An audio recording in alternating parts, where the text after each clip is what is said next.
As I mentioned in the introduction to the course video, the book we're going to use, it doesn't cover exercise. So this is my attempt to cover the basics of exercise.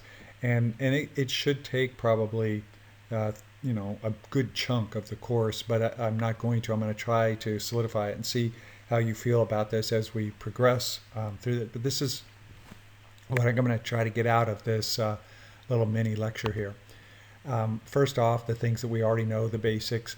I want to look at why we don't do things even though we know they're important. Look at the 5 things that we all know we should do. Have the little mini motivation ideas and how we can help wherever you're at with your motivation. And then there's 2 metaphors that are important to me that I refer to a lot, and it really is setting the kind of anchor points for this section of optimal health. And then eventually we'll get to the exercise portion of this lecture. So these 5 healthy habits to live by, if I was to give that as an assignment and say write down 5 things that everybody should do, I think you would probably come up with 4 of the 5. So most of us would say it's important to eat a healthy diet, it's important to exercise, and so those 2 I think everybody would get. I don't know if you know how important keeping a healthy body weight is, but your textbook is all built around this. I think Willett says something like, it sits at the center of a complex web of all these health issues if you can keep your body weight at a healthy weight throughout your lifetime. It's that important. Don't drink too much alcohol. Don't smoke. So how powerful are these? Well, researchers found that American men and women that did those 5 things were 82% less likely to die from cardiovascular disease. I'm sorry, that came in wrong. And so there's cardiovascular disease and there's cancer. And as we look at these 2, these are the big killers that we have. And neither one of these are probably going to strike you right now in this part of your life. In my age group, we're thinking about those. I've had skin cancers removed. I get checked for colon cancer. Those kinds of things are in my life. They're probably not in yours, but you should somewhere in the background. Maybe you're going to think more about your parents on these kinds of things. But both of these are highly preventable if we follow those 5 things. So you see they're 82% less likely for the cardio, 65% less likely if we follow these to develop cancer that's going to kill us. As we look at the results of this, that Americans have a shorter average life expectancy than almost all other high-income countries. We like to think we're so superior from the rest of the world. Why are we 31st in the world with life expectancy? That just doesn't make sense. If we had adopted all 5 of those life expectancy ideas, then we could add not only years to our life, but quality of life to all those years. But here, 14 additional years of life for women and 12 for men. But again, it's not just living to be almost 90. The idea is that the quality of your life is going to be so much higher as well. Why don't we do those things? So this underscores the importance of following this, and this is the key here to our transition is, however, adherence to this healthy lifestyle habits is very low. We know it. I don't think anybody's really surprised by this, but why don't we do it? So now we take a little break here. And what we have are some things. I was going to pull out many of these, but there were just so many and it was so good. But let's look at the titles here for a minute. 5 reasons you can't stick with an exercise program. These are really well written. They're concrete, good ideas. And then the other is how to get over the things you hate about exercise. And it talks about sweat or smell or whatever. 3 ways to make your exercise habits stick. You can get your exercise motivation back if you're struggling. So all these things, these are really well done things. So I really suggest that if this is you and you hate to exercise, maybe you look at things like this. Right now with the lockdown and such, it is unbelievable how many great organizations are giving away free, at the minimum, trials, but many times their whole program. Noom is one of them. And Noom is kind of the newer one, and it's different. Weight Watchers is really good for a lot of reasons. It's educational and stuff. But most younger people feel like Weight Watchers is their mom's, grandma's, whatever, weight control expert. And Noom is more popular with younger people. But the basis of it is that there's some psychological backing. Why do I eat? When do I eat? Those kinds of things. And so I want you to be at least to be aware of Noom if you haven't. So you can see at the bottom here, you can sign up for free for a 2-week trial and find out what it is. It's expensive. I can't remember right now. I looked it up last summer, but it's expensive. But so is your health. And so if this might work for you, here's a free trial. But it's Noom's programmed guidance. Noom's emphasis on behavior management makes this program seem, well, mentally healthier than anything else I've tried. So they feel good about themselves as well as their health. And so here again, you can see that you can get a free home trial and zero cost. I thought you might want to know something about it. It's kind of like there's green zone, yellow zone, red zone, and it's not just a vegan diet or something like that. They expect you to be able to not be hating it as you go through it. I thought this one was interesting, where it says food weight, not calories, determines how full you feel. That's something to think about, right? So that I eat this food, it's heavier, I'm going to feel full longer than if I eat this food. So it's not just the calories, or maybe find the heaviest foods with the lowest caloric content. But it also has to do with setting goals, and it has to do with tracking your progress.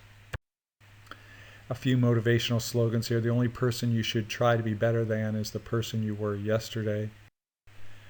30 to 60 minutes of being uncomfortable exercising is better than being uncomfortable your whole life. Sore today, strong tomorrow. You can read all these.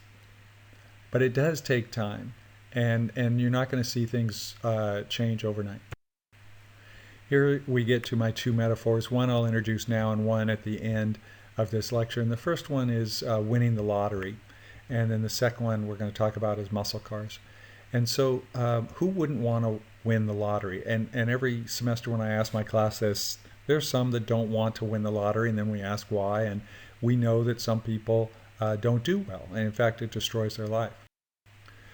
But as we look at this first metaphor, let's pretend we do win the lottery. And you win 81 million here, and so half of it's going to go to taxes. What would you do with the money? Could you handle extreme wealth? What are some of the pitfalls that suddenly a rich person may face? So here's Sharon Tirabassi, single mom, wins over 10 million, big house, fancy cars, all that kind of stuff, but also helped out family, friends, but exotic trips, lavish parties. She's back riding the bus, working part-time, and living in a rented house. So we've heard these stories. And so obviously we would assume she didn't get good help from people. She didn't have good advisors. But would we make those same mistakes? This guy's happens to be a Canadian, but they have this similar thing. And here he won 10 million, blew it all on drinking and partying in only 7 years. Filled with remorse, he hanged himself in his parents' garage. So how in the world does this relate to optimal health? So when I refer to winning the lottery, this is what I'm talking about. That we have a choice of what we get to do with these opportunities. So you have the opportunity of these millions of dollars. What are you going to do with it? When you eat in the cafeteria, I know some people complain about it and such like that, but there's a good chance you will never have a salad bar like this in your home. And you have all this accessibility, and yet what do you choose to do with it? How are we handling our opportunity to eat whatever we want?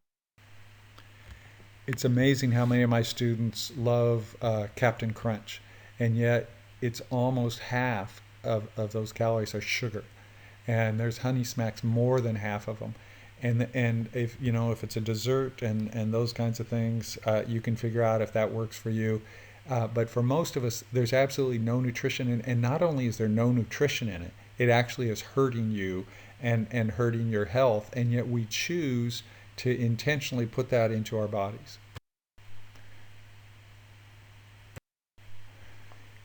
I really try to raise our kids with the idea that to be responsible, and this idea that if you take care of yourself, then if you take care of yourself, somebody else doesn't have to. So there's no policeman running around telling you what you can eat and what you can't.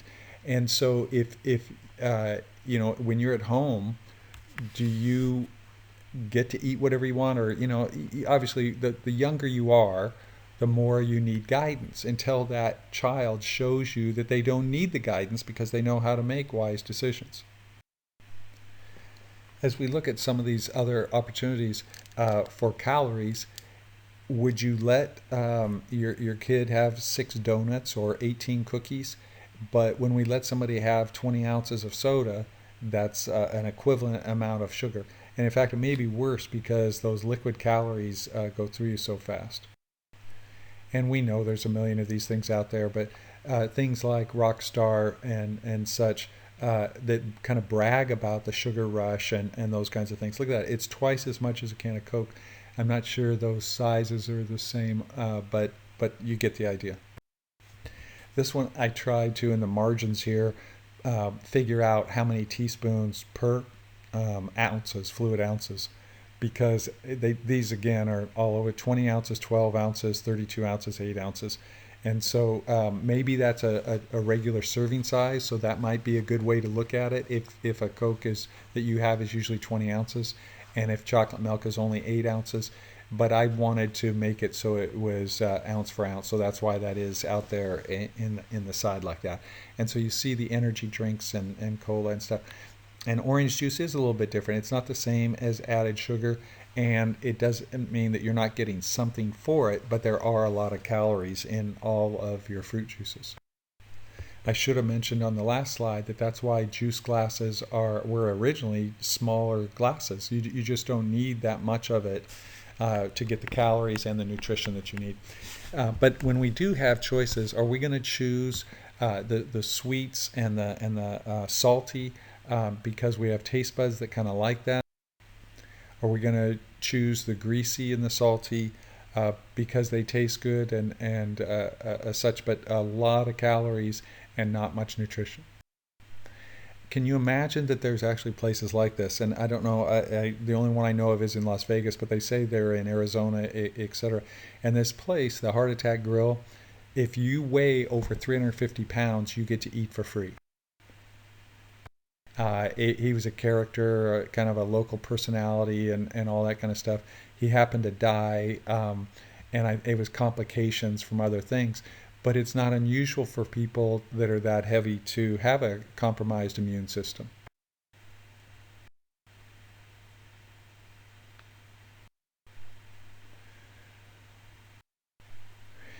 So here, Americans are overweight in record numbers by record amounts and in probable young ages as well. Obesity is no longer a personal problem in the country. It's an epidemiological problem.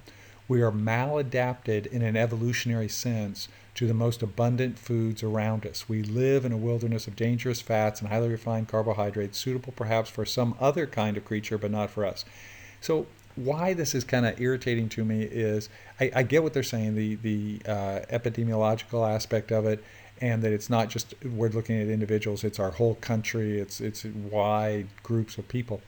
But the part I really don't like is we are maladapted in an evolutionary sense to the most abundant foods around us. So we're not adapted to sugar and fats. I get what he's saying as far as we're not going to be healthy on those. But it also, to me, kind of makes it seem like it's the environment, it's not us. I tend to feel more like It's we have a problem with saying no to things that we know aren't good for us, and so it just seems like we're so permissive in that just because it's legal, just because it's available, just because it's cheap, why can't we say I'm going to decide what's best for me, and I'm only going to put in my body things that are good for me. And so I think it goes back to Adam and Eve mentality here. That I think, and this is Wesleyan theology, where the Church of the Nazarene is from, and that is that we make choices. That it's not that God has this roadmap of any, which shoes you're going to wear today and those kinds of things. He wants us to use wisdom in making these decisions. And so we need to be wise, but we have freedom to make these choices. And nobody put a wall around those trees that God didn't want them to eat. He told them, I want you to choose not to eat. So I'm huge on choice. And we have a choice every time we eat, every time we exercise or don't exercise. Those are our choices. We know that our children are overweight at younger ages, and that this is going to do nothing except give them more medical issues and also make the cost of medicine even more expensive for us as a whole nation. It's now the number one health concern among parents in the United States, topping drug abuse and smoking is their children's obesity. So technology can be wonderful, and you might want to give your kid a cell phone for safety, for convenience, for all those kinds of things. But should there be limits? And so we're letting technology ruin our health. Why aren't we in charge of that?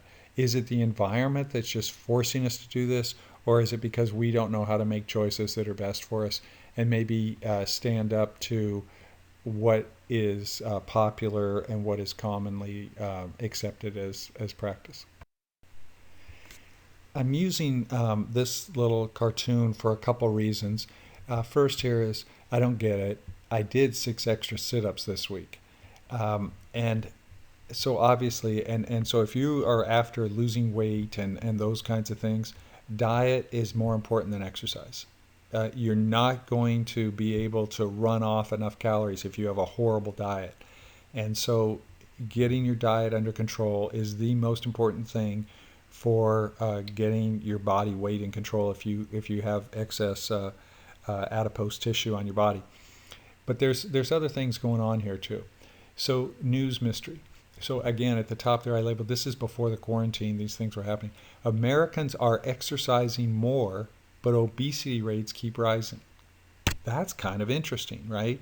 And we live in Southern California, and in general, we have better health than, say, Mississippi, Alabama, the Deep South, those kinds of things. We tend to exercise. We have more people outside. Probably Colorado beats us and some other states. And we have sections of Southern California where that's not true at all. But for a lot of us, being outside and being active is a lifestyle that we enjoy. Where the previous slide said, as Americans, we are exercising more, but our eating is going horribly. What happened for me this last spring with my traditional optimal health class, and then we went online, was that they all reported they were eating better during the quarantine. Now, maybe it's they went home and family style and different things like that. And then someone report they had more time. They were more interested in food. Many restaurants were closed. It just seemed like the thing to do would be to prepare more home meals, and they ate better. So for my students last semester, they ate better, but they exercised less than they were doing when they were at school. And I'm sure that a lot of you, this is true. For me, I lost my basketball, I lost tennis, things that I did with other people. And so a lot of us, that's motivating and it's just convenient, and it doesn't seem like it's mentally a struggle when you're going to play a game with your friends. The other is that in the past, it's been said that the number one let's say, excuse that people give for not exercising is, I don't have enough time. And so now when people do seem to have a lot of time, this is happening as well. That no matter how much time I have, I'm not going to exercise because it's not a priority. And so I want us to think about these kinds of things as we look at how we're doing with our own lives. So back to this idea of the lottery. We can be, as Sharon Girabasi, I think her name was, and we can mismanage. Let's say we're using this as a metaphor here, and mismanage this opportunity, this wonderful opportunity we had, or we can do great things with it. And whether it's for others, for ourselves, we can be wise or whatever. The same thing with our food choices. Those are all choices on where we spend our money, what we bring into the house, what we prepare, what we put inside our bodies. We can choose to be active or not active. And all of those choices that we make, they end up making us who we are.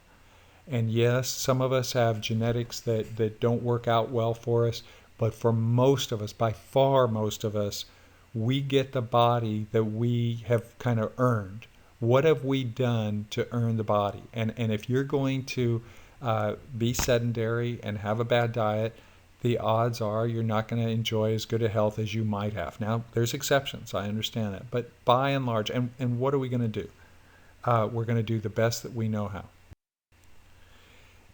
Many people have struggled because they got used to having, whether it's CrossFit or just their gym or some kind of fitness center. And when they were closed down, they were lost. And so to try to do home programs or solo programs was hard.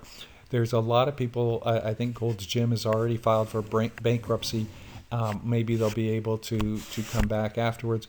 But then even if they are able financially to reopen, it's going to be a whole different culture. Are we going to wipe down everything? Are we going to keep everybody 6 feet away? All of these kinds of things are going to be important. So maybe we have to start thinking about different ways to exercise. Now, as we look at the opposite side of this, and that is there's over 7 billion people in the world, and there's almost, if we look at that, can I round it to 800 million undernourished people in the world right now? Over 1 billion are overweight in the world right now, and then 500 million obese people in the world right now, and yet 16,000 have died of hunger today, 8 million who died of hunger this year. So how can we have a population that is killing themselves with obesity and bad food choices, and another big chunk of the world not getting enough nutrition? The amount of money spent in America on diets for 1 year could feed all the hungry people in the world for 1 year. So as we look at these cartoons, the one on the left is kind of funny, and as you see it, but the one on the right just drives it home so much that it's just crazy. Okay, so now we finally get to exercise. Now let me explain to you what I think is important for you to know, and I am assuming that you know quite a bit as it is. I just want to emphasize a couple points. So here's an article from CNN, and it says, not exercising is worse for your health than smoking, diabetes, and heart disease. Now, there's a way to look at this, but do you understand what they're trying to emphasize here is how important exercise is? I'm not going to read all these because it's better on another page coming up. But fitness leads to longer life, researchers found, with no limit to the benefit of aerobic exercise. Comparing those with sedentary lifestyle to the top exercise performers, the risk of premature death was 500 times higher. This just goes on to say that they all causes of death in their study, 12% of them were people with the lowest. And then the most fit individuals did the best. And once cleared by their physicians, patients shouldn't be afraid of exercise intensity. And the reason this study was so important was a lot of these are self-reporting where they fill out a form and they ask you every week how you exercise. This didn't do that. It actually measured their fitness. And so that was a lot better because they actually measured who was fit on testing.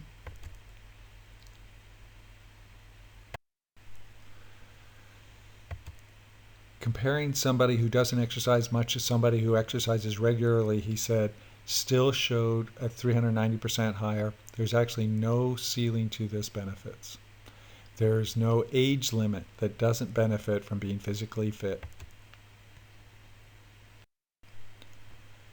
So what do we do? Are we going to be active or are we going to be sedentary? Okay, so this is to try to get us, it's Wolff's Law, and the idea here is if we were to look at the stress one, the vertical column here, low stress and low frequency, you're very safe. You're not going to hurt yourself, right? If you go let's go high stress now and don't do it very often, that's pretty good. You're still pretty safe. But if you do high stressful things all the time, now you're looking at injury. And so the idea of this is you have to be smart. We don't want you to go out there and hurt yourself and overtrain and overdo everything. We want you to be responsible. Now we look at the idea of what my heart rate should be. And if it's over 80, that's not good. Okay, that's really high, and I think it's going to quadruple your death risk rate here. And so average college students like you, it depends on if we have athletes in the class or not. But if you're probably in the 60s, they used to say the average American heart rate was 72. That's nothing to be proud of. But the 60s, it's not horrible and such like that. But if you get up to 80, you're hurting. So in my regular class, we usually do a step test. You step up and down on a 16 and a quarter inch bleacher for 3 minutes, and we have heart rate monitors on you. And I have students that can't do that. They just physically cannot step up and down for 3 minutes. And sometimes that's a really a wake-up call for many of them when they see that most students, it's supposed to be a sub-maximal test. It's not supposed to max you out at all. And yet some can't do that, and they're in their 20s. So to be in the 60s is okay. This study was primarily about women and the idea that you can't look at men and women the same. But what they're doing here is the highest resting heart rates were 26% likely to suffer a heart attack or die from cardiovascular disease than those with the lowest rates. So a heart rate can be an easy, simple, inexpensive way to monitor your health. We can look at resting heart rates, but the best way to do it is to get your heart rate up and then see how fast it returns to near normal. That's really the best indicator of being fit. And again, this is really applied to say women and men aren't the same when it comes to heart disease. And this study is showing what's important for women as well as men. So here, the women's resting heart rate, more than 76 beats per minute, were 26% more likely to have a heart attack or die than those with heart rates of 62 minutes or below. Okay, so that's really 62 or below. That's a healthy person right there. I want to talk a lot about the heart here, so bear with me. I think we all remember our I don't know, junior high, maybe high school health classes, and so the blue is the blood returning to the heart, and then when it goes over to the lungs through the pulmonary artery and veins, and then it comes back. And now on this side, when it's come back, we're going to talk about this left ventricle. This is kind of the work muscle that's going to drive this blood throughout the rest of our body, and so I need you to really understand where I'm coming from here. So the amount of blood that leaves that left ventricle with every contraction is called the stroke volume. So you have a heartbeat. That means how many times it's contracting. And with one heartbeat, those walls are going to squish together as the muscle contracts, and that blood is going to be shot up the aorta and out into the rest of your body. Okay? So each time that left ventricle empties, that one stroke is your stroke volume, that amount, okay? So now as we look at this other side and we compare these two, the one on the left is during diastole, and that's when it's at rest, okay? And the one on the right is during a contraction. So those walls have contracted and they've narrowed, and so there's not room for the blood to stay there, so it goes out the aorta, okay? So that's great. But I want to look at one other thing here.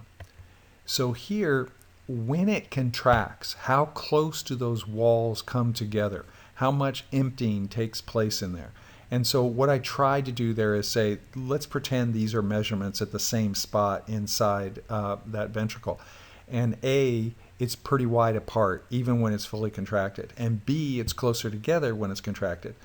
So that would mean that B is able to squish more blood out with every beat. And so their stroke volume, the volume of blood per stroke that's shot out up into the aorta, is greater than A. So if you're fit, your heart is going to contract stronger and it's going to squish more blood with each beat. And if you're less fit, the walls are not going to come as close together, and you're not going to have as great a stroke volume. So just bear with that for a minute. Now, as we add that to cardiac output. So cardiac output is how much blood leaves the heart per minute, and that's made up of both heart rate and stroke volume. So heart rate is how many beats per minute, and stroke volume is how much that left ventricle squished out with each beat. And as you multiply those, that's how much leaves the heart. And so what I want you to understand is one of the ways that we measure our fitness is through heart rate, and your heart rate will go down because your stroke volume goes up. So as you become more fit, that muscle becomes stronger and it squishes more, and so your heart rate doesn't have to go as often to get the same amount of cardiac output. So that's how and why heart rate is a good indicator of our health. This also is showing that the nervous system controls our heart rate, hormones do, but that we get into exercise physiology, which is very interesting, but this is already going to be a long lecture. That was just such a cool thing, I couldn't pass it up. Now, as we look at that real heart, you can see the big vessels. Those vessels are what feeds that heart muscle, the oxygenated blood. It's not the blood inside the heart, it's these. And so when these get clogged, then you lose that tissue, and that's how you have a heart attack. So they have to clean out some of those sometimes. Okay, so just to review here, we know what cardiac output is. That's how much blood leaves the heart per minute, and that's controlled by your heart rate and your stroke volume. With fitness, your stroke volume will increase, and that means your heart rate will decrease.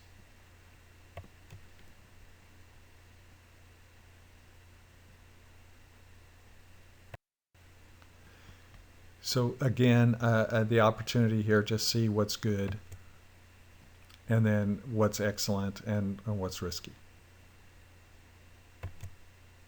These are different ways, easy ways. There's so many fitness things out there now that I don't need to show you, but there's free apps all over the place that will take your heart rate. This is one that I use sometimes, and I think it's just called iHeart. It's on the next one here, Instant Heart Rate. And you put your finger over the camera, and it's pretty accurate.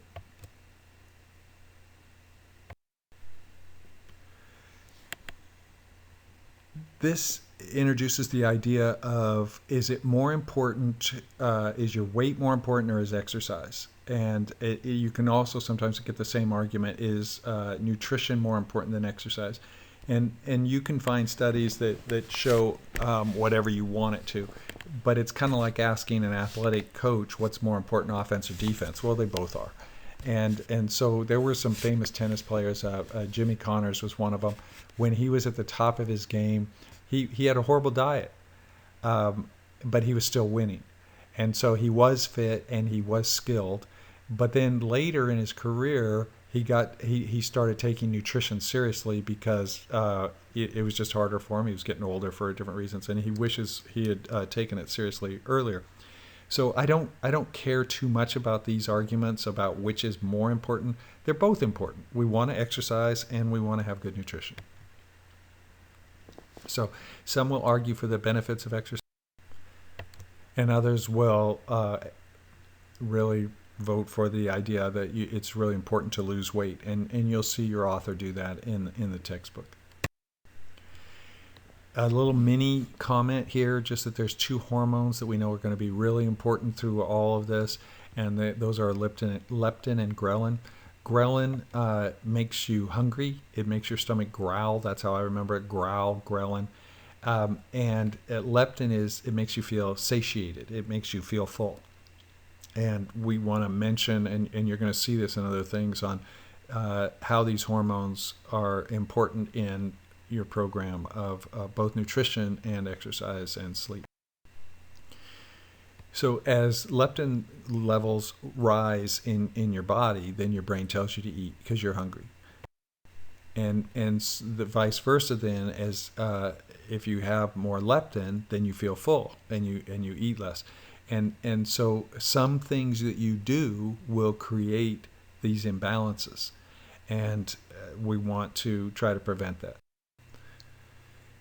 This is also trying to tell you that these hormones are being secreted that are messing with your brain. So it's not all just a matter of willpower. It's making wise choices so you can avoid some of these issues, like having too much ghrelin.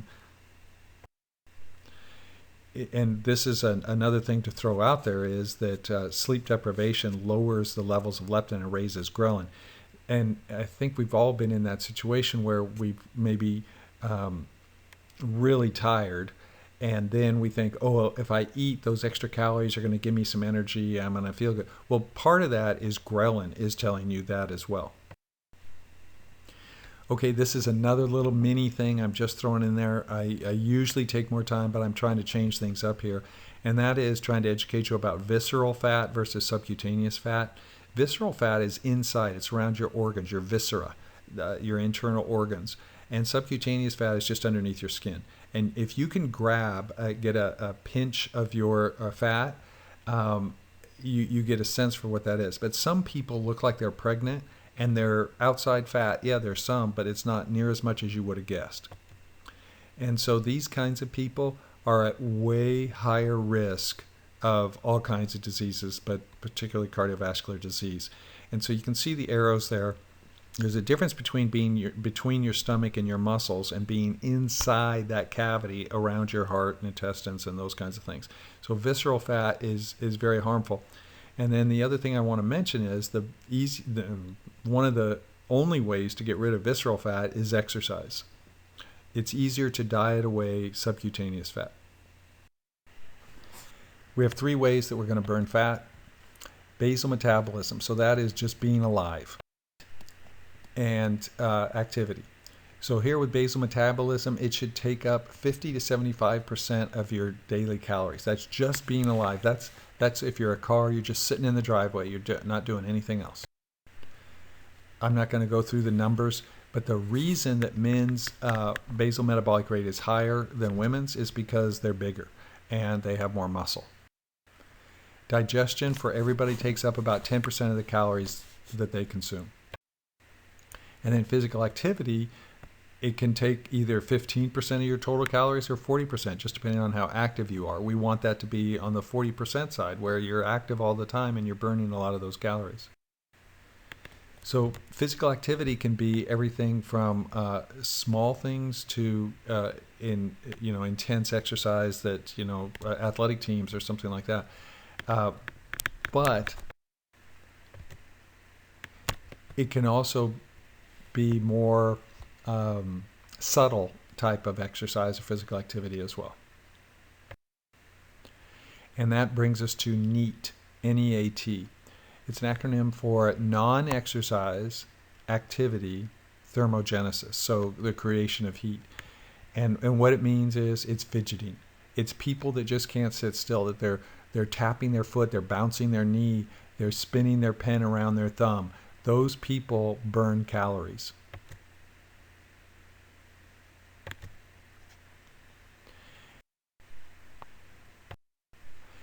here, PubMed, I just want to throw these in once in a while to show you that this is really well documented, and it's important. The basis of it was, and I'll get to another slide in a minute, that shows that it's really way more important than people thought. But when you see these kind of choices, are you going to take the escalator or are you going to take the stairs? It's little things that add up to me. This one happens to be there at Point Loma. You can see the sign, and it's been national news and stuff just because of the irony of it, that they're taking an escalator up to the fitness center. But it was some of it was because the law was requiring them to do that as well. It's not like 24-hour fitness asked them to put it in there. But we can take things too far. I mean, how many of us are trying to find the easiest way to do everything? Are you going to buy, a $10,000 bicycle to get exercise? Now, if you're racing or something like that, I kind of get that. But if you're doing it for exercise, does it matter how much your bike weighs? You want the resistance. You want to make it hard. We're not trying to look for the easiest path for everything. We want to be challenged. So getting back to that NEAT thing, that it adds up more than what you think.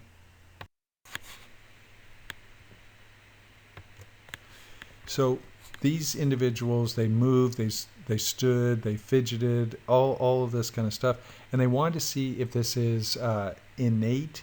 And so they had people lose weight, gain weight, and they wanted to see if they were more couch potato-like, more. Anyway, all of that stuff didn't matter because you can kind of change it a little bit by making conscientious decisions like, I'm never going to take the escalator. I'm always going to take the stairs. I'm going to park further away. I'm going to walk more. I'm not going to sit for more than an hour at a time unless I get up and move around. But if you did this, you could lose a lot of weight because it's an additional 350 calories a day is what some of these are estimating. This is the graphic, I think, that really explains it, to show that, yeah, exercise is important. You do that hour a day, that's important. But look at NEAT. If you're just active, so I'm going to take some time here and explain that kind of on the other side too, where here you can see how it's associated with exercise. Well, I want you to see how it's also kind of the opponent of being sedentary. And that's where we get the name non-exercise activity, thermogenesis.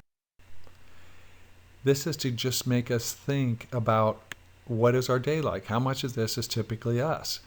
And when we maybe get that you see 6 to 7 p.m. there, that little bit of exercise, but out of the rest of the 24, we're sedentary. We don't want that. We want to be kind of active most of the day.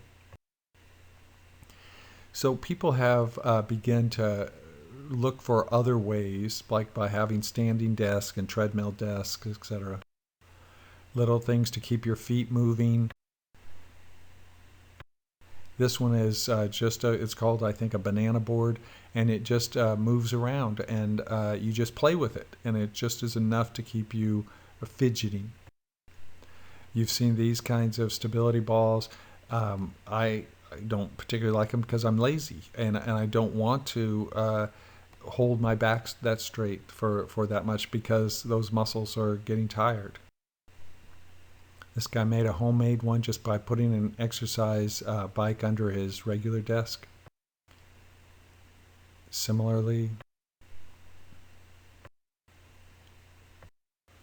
the idea of all of those isn't that you're going to be all sweaty and everything. It's just moving a little bit instead of being like a sloth that you're just burning absolutely no calories. Here's a little cartoon, our deluxe model of exercise machine, and here's the sales point.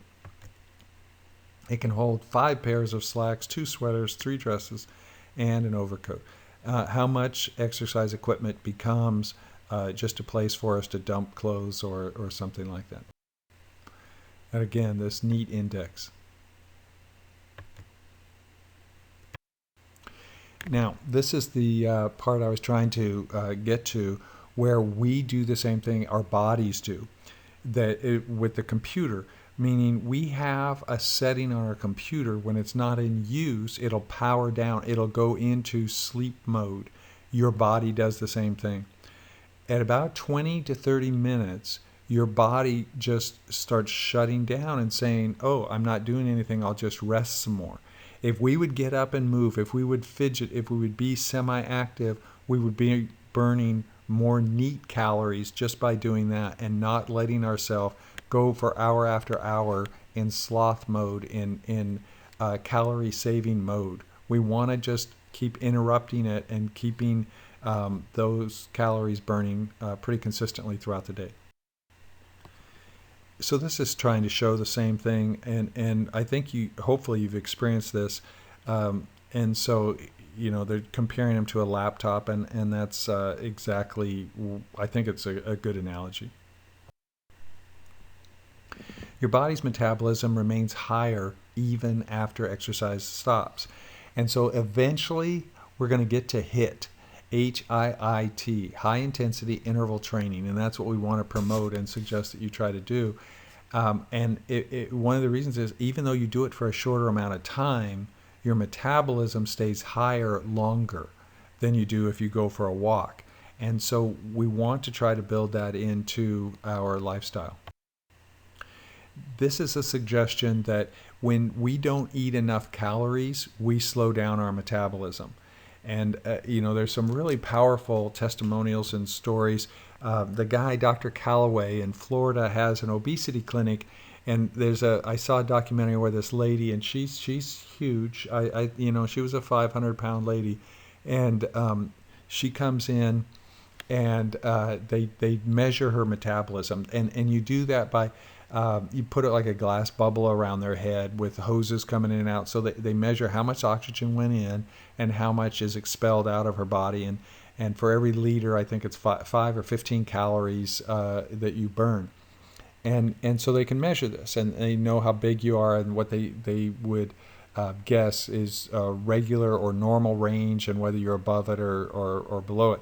And so this big lady comes in, and they go, man, you have such a low metabolism, and we need you to eat more. And she just cries.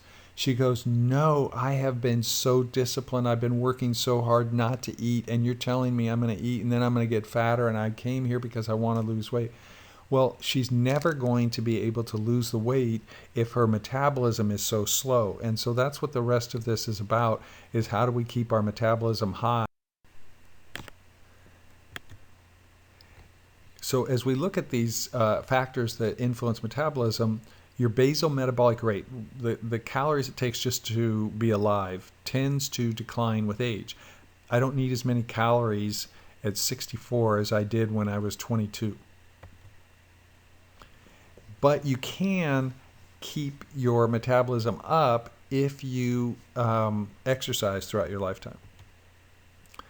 Men have a greater basal metabolic rate by about 5 to 10% higher than women.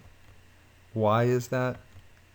Because men have more muscle tissue than women. And that's the key to where we're starting to turn a corner here in connecting metabolism with muscle. Weight loss by dietary restrictions alone, so just cutting calories, will always be accompanied by a decrease in lean body mass and works against raising your metabolic point. So what this means is, if you just think, I'm going to be really disciplined, I'm going to eat less and less and less, you can get skinnier, but you're going to have to eat less and less and less to keep that off. And that's not what we're after here. So you can see how these people, if they've got very thin, and they've probably done it by restricted eating, it looks like, but they have no muscle, they aren't fit, strong, healthy people. This isn't what we want at all. A couple little quick things here, but and I know they're kind of silly, and the way I present them, etc., but just try to get the point here. These factors work against females in general, and so if you're trying to decrease your set point, metabolic set point, just lower this, females have it harder because in general, the average woman doesn't have as much muscle mass as the average male. If you quit eating, that will wreck your metabolism. If you're already thin, and sedentary. Those two things will work against you. And then things that work for you is having more muscle or being male in this situation by eating, and you still have to be careful about how you eat, by exercising and by adding muscle. This all increases your metabolism. Now, when we're starting to really start talking about muscle, you're not going to look like Arnold Schwarzenegger, and I'm talking about guys, girls, whatever. That's not what we're after. But there's a big difference between the two ladies we saw earlier and just having a healthy, fit person. So to decrease flab or extra body fat, we need to increase pounds.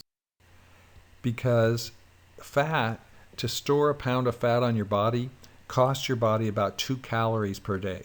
To store a pound of muscle on your body, it takes 35 to 45 calories per day. So now we start getting to this idea of my other one, the muscle cars, and what kind of metabolism you want to have. First off, you can't starve your body. You can, though, replace high-calorie foods with nutritious food. And so you think about all the plants. You have your fruits that have higher sugar content. But in general, plants are going to have way less calories and way more nutrition. Keep muscle on your body and keep it metabolically active. So reduce total calories. And when you do that, but I'm not talking about drastically, but let's say you need to lose some extra pounds, then instead of eating what you normally eat 90% of that, eat 80% of that. And when you do that, keep the protein up to where it was. The rule of thumb is whatever your body weight is, try to have between half your body weight and your body weight in protein in grams. So if I weigh 200 pounds, I should strive for between 100 grams of protein a day and 200, depending on how active I am, how much muscle I'm breaking down and building back up. But if you're below your half your body weight in grams of protein, it's going to be really hard to maintain the metabolism, keep muscle on you. So the percentage of protein will become higher as far as the total, but it could stay the same, this exact same amount of protein, because you're cutting back a little bit else. And then that'll help you keep muscle on your body and keep it active. So this idea that muscle is more dense, I don't know if you know this or not, but like swimmers that are very muscular tend to sink. But to have a little bit of body fat is actually makes them more buoyant because it's less dense. It really applies not to like the great swimmers that in the Olympics that you see. This would be like long distance ones that it would really matter and things like that. But you need to think in your head. So I'm going to try to explain that about muscle density. If you lose a large percentage of muscle as well as fat, you will be far more likely to put the weight back on, and you may experience other health issues such as lack of energy, slow metabolism. So what we're saying here is you starve yourself, you lost weight. But if that weight was muscle, now you can't even eat as much as you used to. You'll have to eat less because you're a smaller engine. This illustration is just to show that both of these could weigh 5 pounds. Now, this isn't true of these fruits because they're both full of fluids. But if it was 3 tangerines were made of muscle and they weighed 5 pounds, and then the 3 grapefruits, much larger, but because it's less dense, because it's made of adipose tissue or body fat, they would weigh the 5 pounds. So as I have a hard time believing this one, but I'm not trying to say this is exactly accurate, but it's used all the time on the internet, and the principle is certainly true. But whether or not this is actually true, I don't know. So the idea is to get you to guess how much she weighs. And so as you see there in the first picture, here they're saying that she weighed 145, and then she got down to 122, and good for her if that's what she wanted to do. But now, what do you think she weighs in the third picture? She's back up to 140. And the idea, whether or not visually this makes any sense to us or not, it's because she's added muscle. And so she's denser. because she has muscle, where the fat doesn't, it's just not as dense and it doesn't weigh as much, even though size-wise she could be bigger. So that's another reason to be really careful about scales, because the numbers, you may weigh more but be way healthier because you change the composition from fat to muscle. Very low calorie intake slows down weight loss. So your body goes into this starvation mode, and it scavenges every calorie when you don't feed it.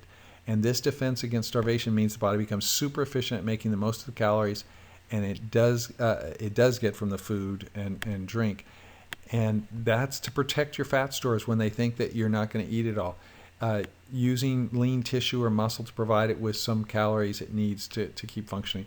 Now, there's some really interesting things that I'm not going to go into now, and I'm not an expert on, but it's really interesting articles. The idea of fasting. That some people fast a day a week, 3 days at a time, something like that, and all they take in is fluids, and that's all.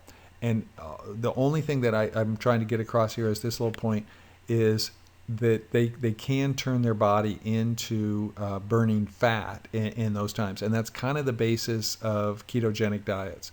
The idea that you deprive your body of carbs, and so it'll break down fat to provide energy. But the other is, the worst thing those dieters could do, this guy, his whole thing is fasting and looking at people, is the ones that totally fasted ended up burning fat. According to these papers, I'm not an expert on this, but the ones that cheated, let's say, and gave themselves a little bit of carbohydrates, they really messed up their body. And because their body thought, oh, I am getting some, and so it'd go into starvation mode, and it wasn't. So anyway, that's an interesting thing to look at, and maybe your critique, you'll want to do that. But right here, very low calorie, you want to have moderate. You're not going to lose the weight in a week. You didn't gain it in a week. And so you just do just the 90% to 80%. You don't do 25% of the calories. This directly leads to loss of muscle, which in turn lowers your metabolic rate. Your body needs fewer calories to keep ticking over, and weight loss slows down. So the idea there that you lose muscle. Of course, this is the perfect solution if you're in a famine situation. So you understand the body's trying to save. So I'm trying to explain a couple things here, and that is carbohydrates come from carbon, hydrogen, oxygen. That's how we get that word, and you can see them abbreviated CHO. Protein's different because it also has carbon, hydrogen, oxygen, but it also has a nitrogen. And so if you get in a starvation situation, you can break down your muscle and use it as energy. And the only thing that's different is that you have nitrogen, and that usually will be excreted in your urine. So what they're trying to show in these two examples is over here, Mary's doing this great job. She smashes her workouts, has lots of energy, good recovery, fast metabolism, and sustainable fat loss. Because what you see up there at the top is she works out and she eats plenty of calories. Now, she's not overeating, but Katie here works out and eats too few calories. And now, I can't tell you the exact numbers, and you're going to have to play with that a little bit. And I'm not even, all that confident that all those nutritional software that we have tells you exactly. You have to see what happens with your body. But what happens, she ate so too few calories and is still working out. She doesn't have energy. She's sluggish. She has poor recovery, loss of muscle mass, and that's what we can't afford to have. And then you stop burning fat.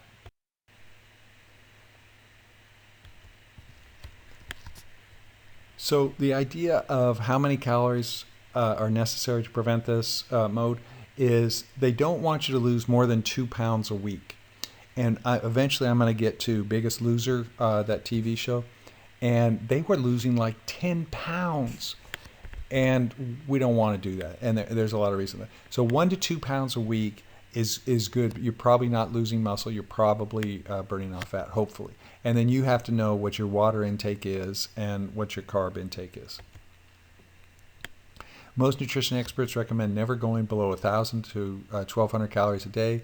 if you're dieting on your own. It's also worth bearing in mind that the body doesn't suddenly enter or leave starvation mode like crossing the border. It's a gradual process, so you don't need to panic if you go a day or so with lower caloric intake. So the big difference between a 20-year-old having a higher metabolism, a 70-year-old's metabolism, is the 20-year-old has more muscle. That's the main thing. And they're probably more active. Ultimately, muscle burns a lot more calories than fat. So when we lose muscle, our metabolic rate drops. We burn fewer calories. In fact, research shows that the body loses a proportionally high amount of muscle with very low calorie intake and may considerably suppress metabolism by up to 45%.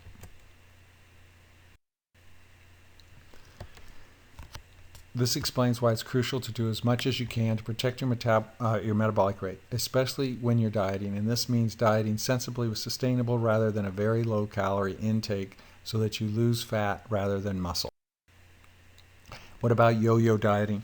There's really interesting studies that can show both ways, that it's not just that you went on the diet, off the diet, on the diet, off the diet again that messed you up. What they think is happening is because they think that people get worse and worse at this, it's likely that you'll have a lot less muscle. Because if you starved yourself, then you lost muscle. Now you tried to do it again, and now you can't even eat as much as you used to. So that's what they think is happening for those people. And again, we get to the skinny people that don't have any muscle and have no metabolism. Okay, jumping into exercise here. So what kind of exercise is the best form of exercise? And my answer for you is whatever you'll do. Yes, swimming might have no impact on your joints or lower impact on your joints. It may be a full body workout, all these kind of things. But if you hate it and you don't want to do it, then that's not going to work for you. So you need to find something that you'll enjoy, or that at least that you'll stick with. And that's what's best for you. And there are factors that we know that impact this. You need to be motivated. And so for many people, they're more motivated when they make it fun. And that can be listening to music, books on tape, a friend, all of those kinds of things. Accountability, it can be a class, it can be watching your heart rate, it can be an app, but something that gives you some accountability. How many days in a row have you gone without missing your workout? Intellectual congruence is referring to the idea of understanding why you're doing it. It's not just somebody yelling at you to go run a mile. It's understanding what you're doing and what you're doing today, what you're going to do tomorrow, you know, how you're going to increase it over time, and that it makes sense to you. And then the idea of a lifestyle of exercise. If all your friends are doing something else and you're trying to battle that, it's going to be tough. But if you surround yourselves with friends that are fit and active, it's going to be much easier.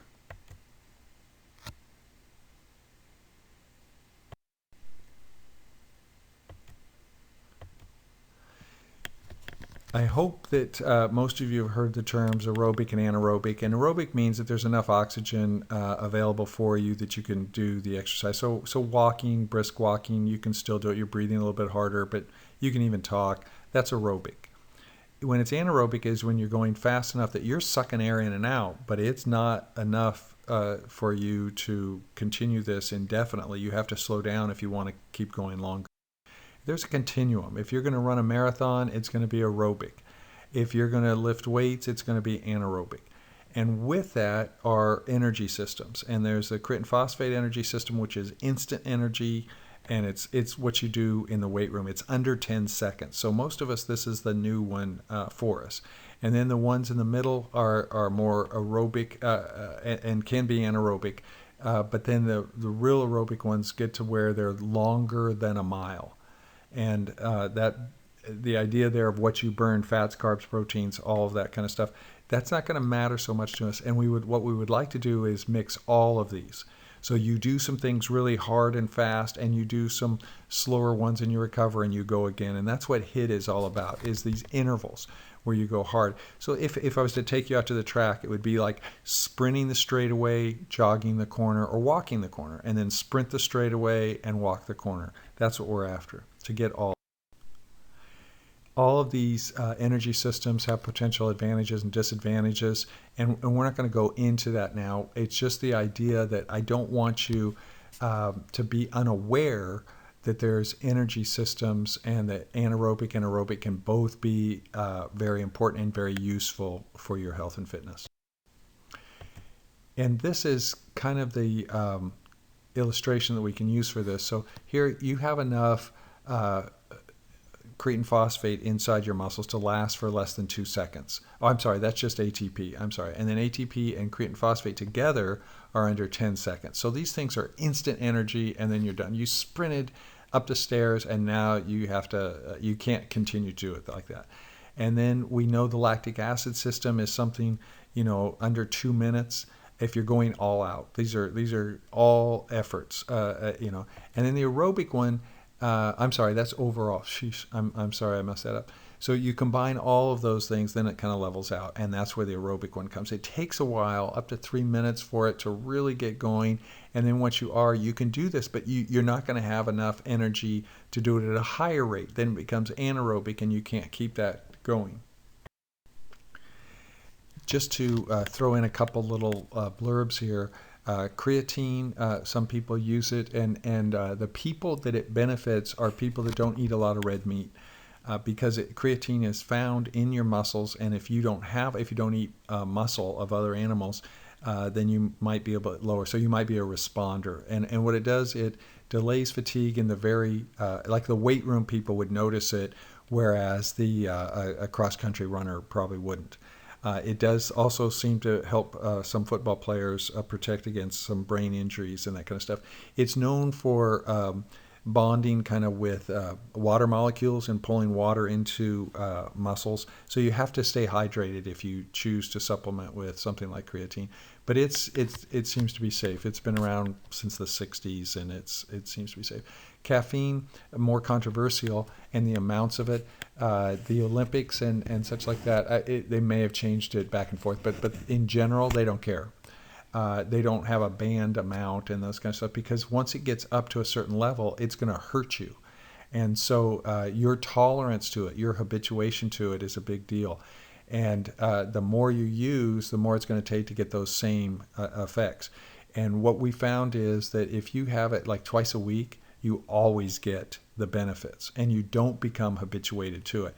And it can take very little amount to get a huge kick. Whereas other people that are, having coffees all through the day and that kind of stuff, it's going to take more for it to kick in for them. Sorry about that little thing. That's not supposed to be there yet. There we go. So small isolated muscle groups is not what we're after. We don't want to exercise and use like just our biceps, the front of our arms. That's not going to get us the kind of results that we want to see. We're after full range of motion, and I'll explain that in a minute, with the largest muscle groups we can, and using all the energy systems. A VersaClimber, that's this machine these guys are on, offers that because it does arms and legs and a full range of motion. So most runners don't lift their knees that high. They certainly don't have their arms up that high. And so while they're climbing like this, they get their biggest muscle groups. They get their glutes, they get their legs, they get arms and lats into this kind of thing. Low impact, and just burning a ton of calories.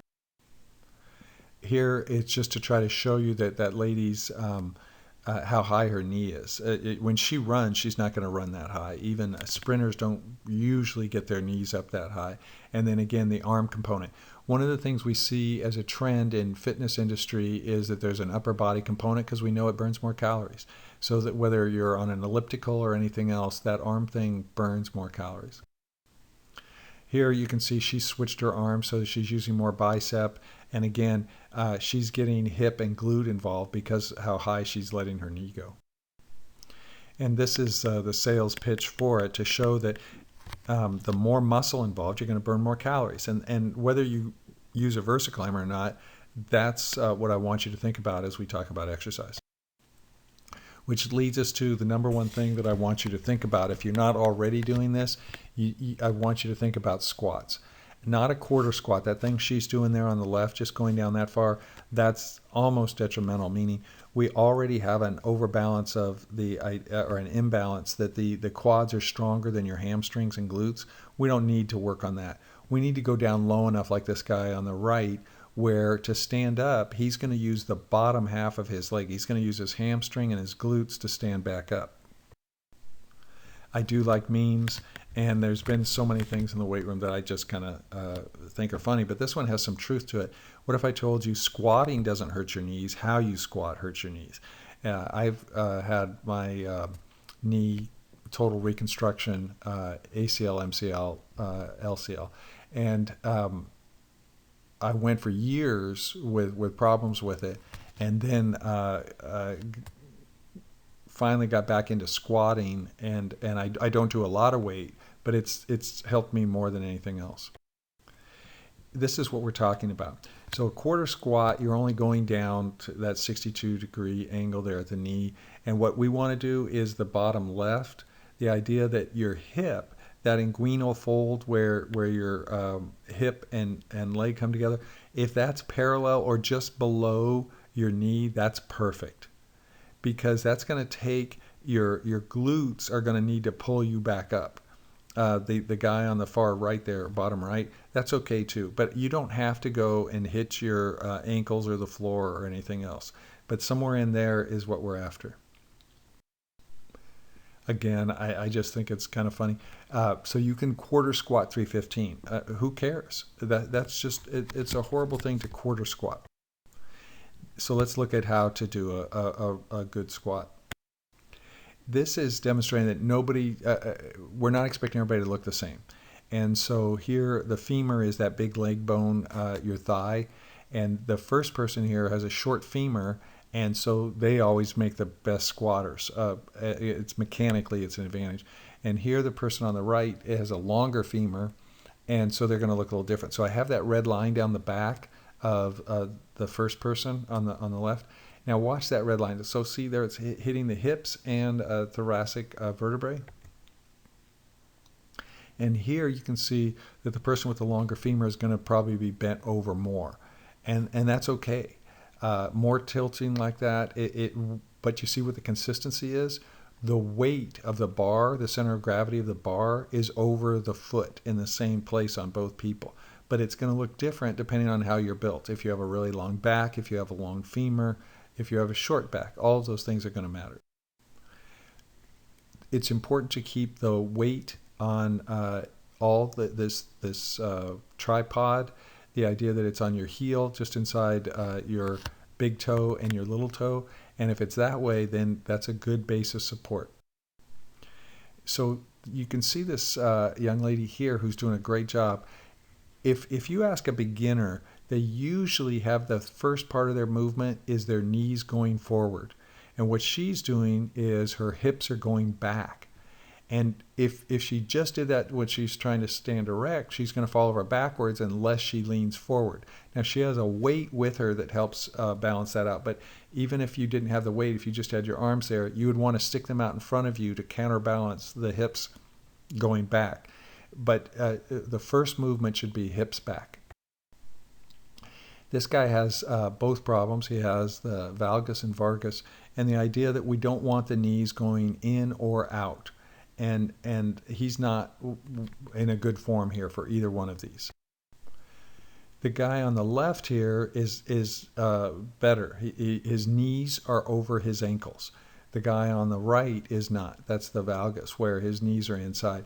And I'll show you a picture in a minute of the skeleton of why that would be so bad, but I think you can figure out that that's pinching on that joint, and we don't want that. So you want your ankle, knee, and hip all aligned. I'll show you that in a minute. I should have put this in later in the lecture, but box squats, you don't even know what those are yet, and low bar and high bar and overhead. So it's just ways to take more stress off your knees. Okay, so the bow-legged person in the middle, you can see how the gap at the knee is, the gap is on the outside and the pressure is on the inside, and then vice versa for the valgus person on the far right, where the pressure is on the outside and the gap is on the inside. So both of those are incorrect. And what we want is to have the ankle and the knee be in line so that it's equal pressure and it's not pinching in on either edge. This lady is one of my favorite people. She has a lot of videos on Pop Sugar, and that is one fit lady. She has a unique thing there going with the calf, and that's not what we're after. But what I wanted to show you was that somebody with really long legs can still squat, can still get down and exercise. So what we want is, you see the far right, how low she is. That's a great squat right there. Okay, her legs are pretty much straight ahead, where the lady in the middle is more of a sumo squat, and that's okay as long as the way the foot is pointed, the knee is pointed, and the hip are pointed are all in line. Now the far left is to show how much muscle is involved when you squat, and that's why it has potential to burn a lot of calories. This is it could be a box squat, but the idea here is that she's going down till she touches the bench and then stands up with the one leg, so that you don't have to go to a gym. None of this requires you going to a gym, and she's going to get a tremendous workout with her leg.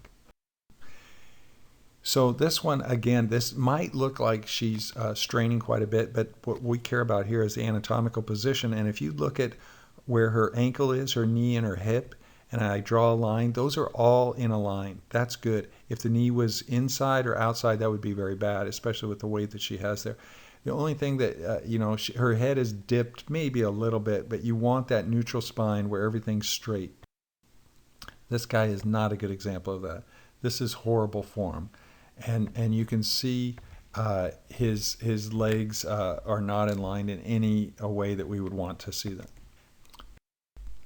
So this guy, again, like the first girl we saw, his first motion is hips back, and so he's going to counterbalance that by leaning forward with his torso and then extending the arms for a counterbalance. And so as he lowers himself, the tibia is almost straight. That's the lower part of your leg. It's almost straight up and down. But what we really try to, it's not like you don't have to get over technical, but you don't want your knee to go in front of your toe. And he's able to do that. He has shorter femurs, so it looks good. You don't have to go as low as this guy goes. That's a very deep squat. But it's possible to do that, and you can get a tremendous workout and use a lot of muscle without ever going to a gym. So here, again, good examples of this.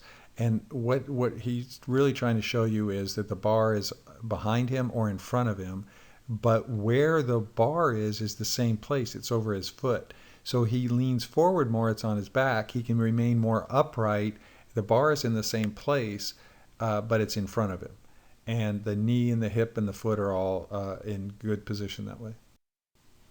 Again, you don't have to go this low. What I care about is, I thought this was good with the driving the hips up from here and then the shins pulling to vertical. So here they're forward, they're going to be, and you see the second one from the right is what we were talking about there.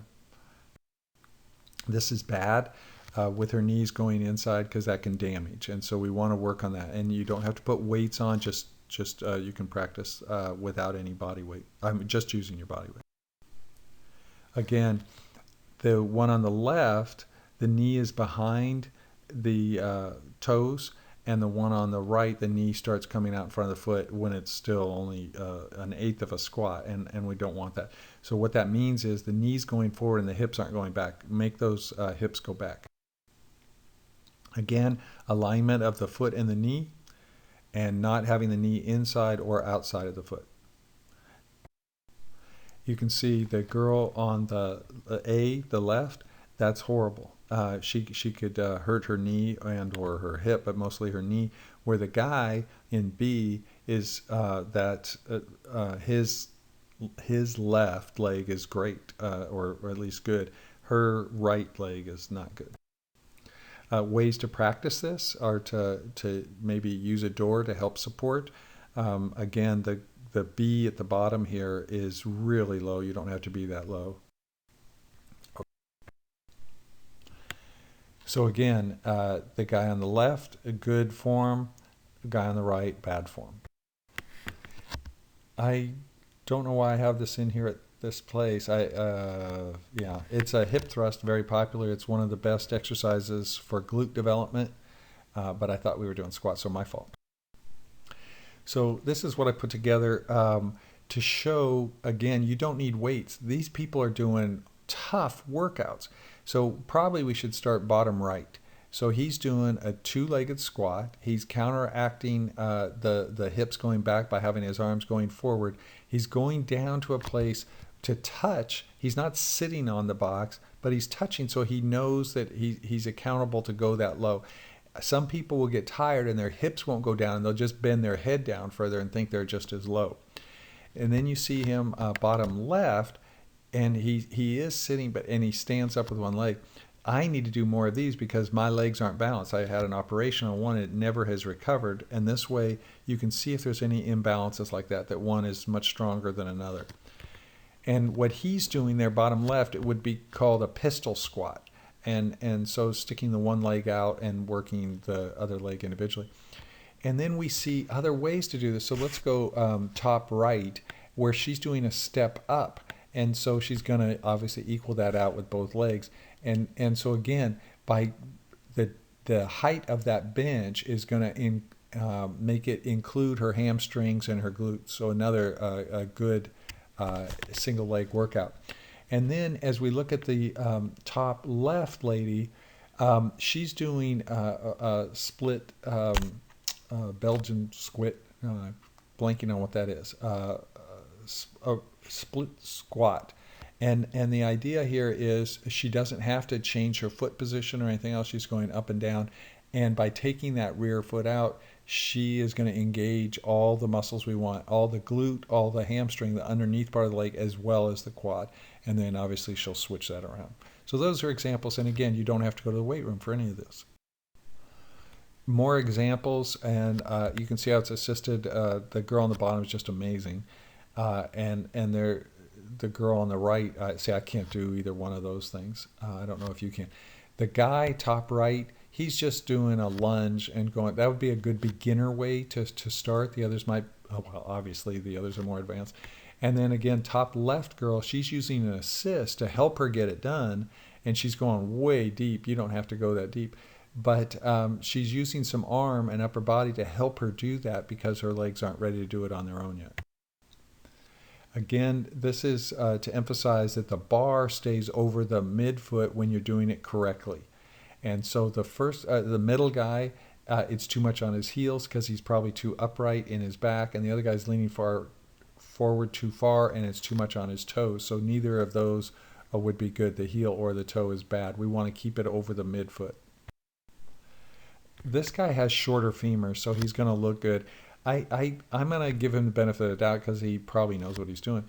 But maybe his big toe is up, which would mean that he's on his heels. And you want to be kind of basic, but I'm saying that's a beautiful squat. That's what we want. If you went down that low, you would get a good workout. You'd make your body metabolically active and with a ton of muscle being active. I don't know why I included this guy except for bad form. It looks like to me from this position that his knees are forward and he's too upright, and so not my favorite. Again, I think this is I mean, it looks like it's pretty high, but I think it's the foam roller on it that makes it look that way. And it looks like her knees are behind her toes, so to me that would look good. And hopefully she's going to go down all the way. A good squat. See how low he has that bar on his back. And so he's leaning pretty far forward, but you can just tell this is going to be his glutes and his hamstrings that are going to get this up, and those are muscles that we don't use enough, and they're big muscles that are going to burn a lot of calories.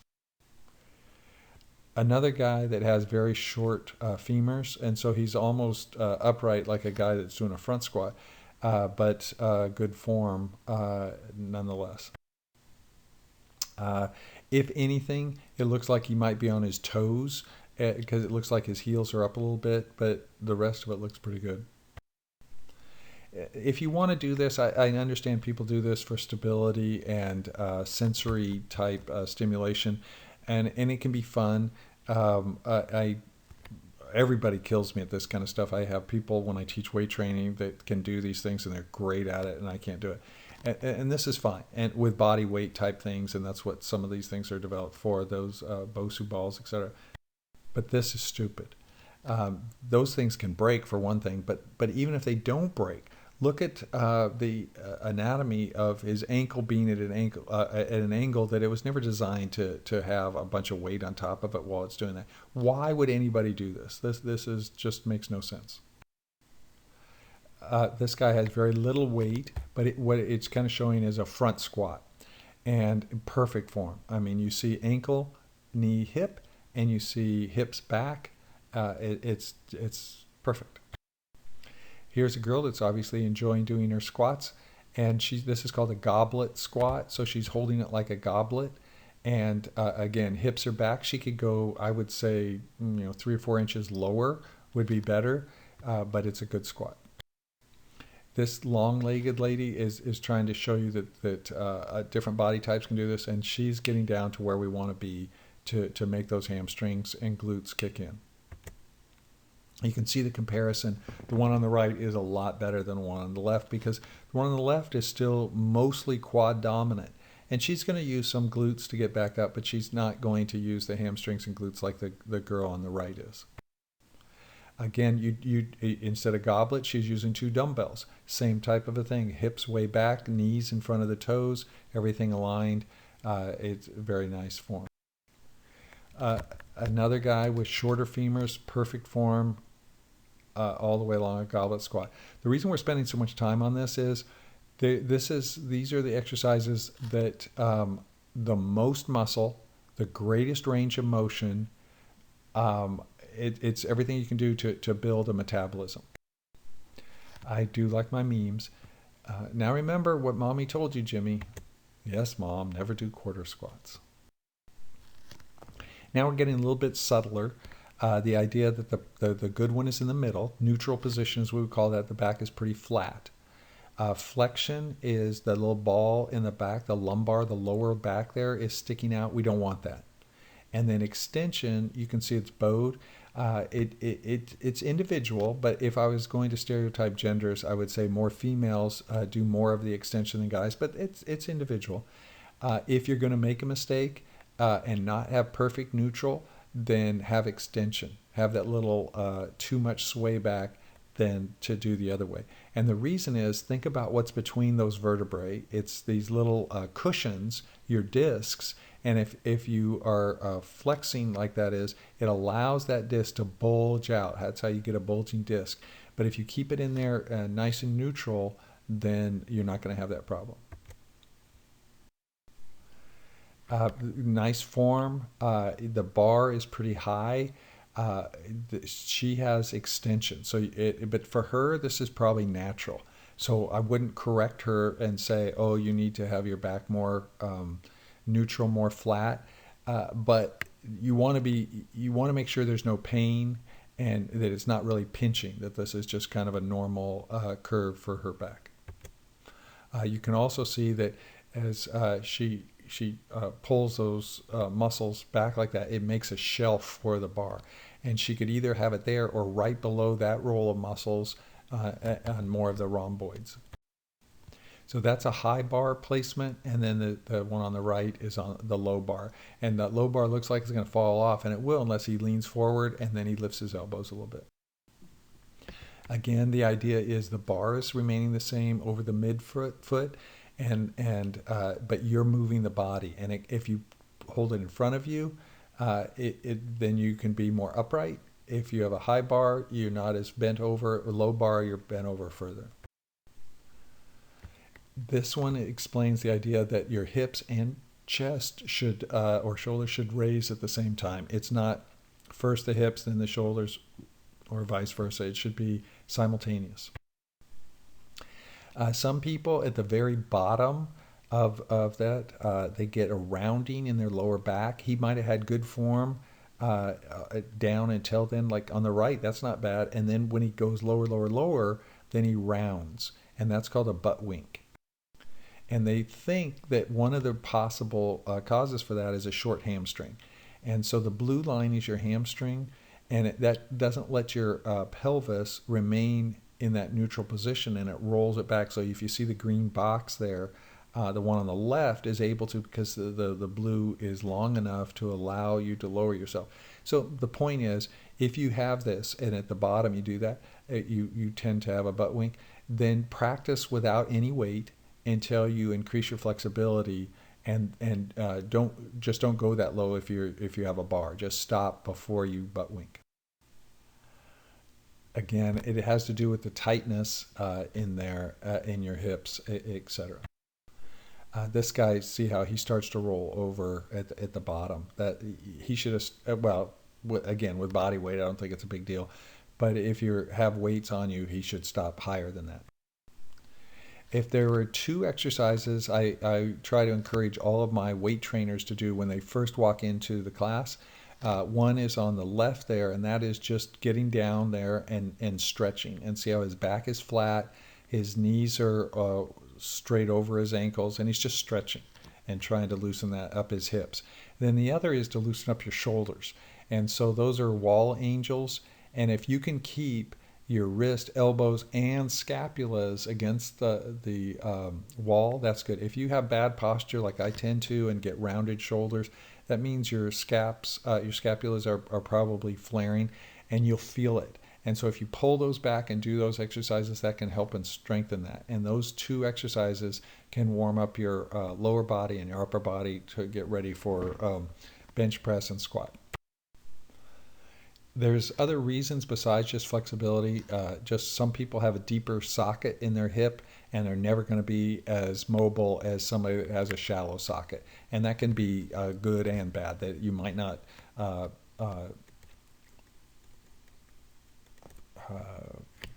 have your hip come out of the joint if it's deep, or so it can be good or bad.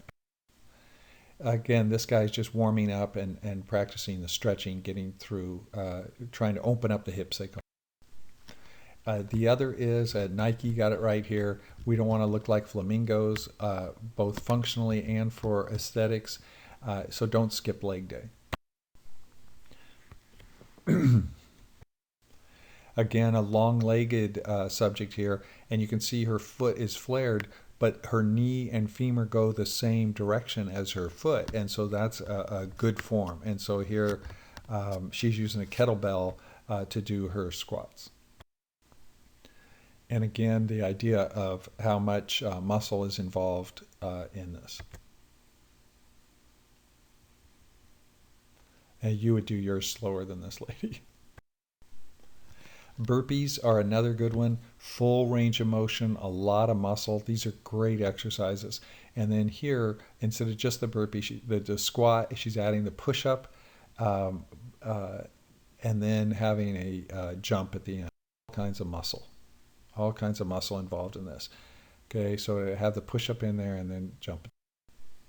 Their big deal is having the burpee challenge. A lot of people like doing that. This slide introduces us to the idea of circuit training, so that you move from one exercise to another, and you're probably all aware of that. But if you look at this, the other thing that it does, it's the full body, and it's the big muscles. So that's a push-up at the beginning, and so you can see how much core is involved in there. And then the single leg burpee, the pull-up, is about the only upper body. So it's kind of low on upper body things. It has push-ups and pull-ups, which are great, but a lot more core and body. Again, what we're trying to do is a lot of muscle, a large range of motion. And this girl is showing this, that here she does her squat, but she also does upper body. And so this idea of we can be very efficient in how we exercise. This guy is, if you remember the VersaClimbers, he's doing his own VersaClimber.